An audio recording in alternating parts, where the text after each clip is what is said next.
Pelaksanaan haji mabrur ini kita tamatkan ianya dengan amalan kita yang berterusan. Satu hadis yang diriwayatkan oleh Sayyidatina Aisyah, kata Nabi SAW, amalan sebaik dan sebanding dengan amalan jihad ialah haji yang mabrur.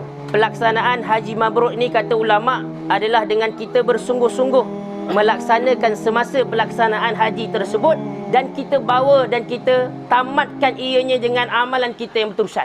Maka itulah tanda haji yang mabrur. Antara nasihat ulama-ulama kita terhadap para jemaah haji yang telah menamatkan amalan hajinya, yang pertama, teruskan untuk kita mendekati masjid, terutamanya bagi lelaki, dan kita bersolat berjemaah di masjid. Yang keduanya, kita menyebarkan kebaikan dan kita menjadi ejen kepada kebaikan. Title haji dan hajah yang kita bawa balik bukanlah sebagai gelaran biasa, tetapi yang kita lebih nak tekankan adalah kita balik, kita bawa sebagai model yang boleh memberikan contoh yang terbaik kepada kaum muslimin muslimat di luar sana. Ini mungkin kadang-kadang kita rasa kita ni tak cukup baik, tetapi dengan kita yakin bahawa kita telah berusaha untuk ke arah kebaikan, maka kita tak nak orang-orang yang berada di sekeliling kita juga kita tinggalkan mereka begitu saja. Kita nak juga mereka meraih kebaikan yang sama-sama kita dapat. Ajak mereka untuk melaksanakan amal kebaikan-kebaikan yang lain dan tinggalkan segala maksiat-maksiat yang lain.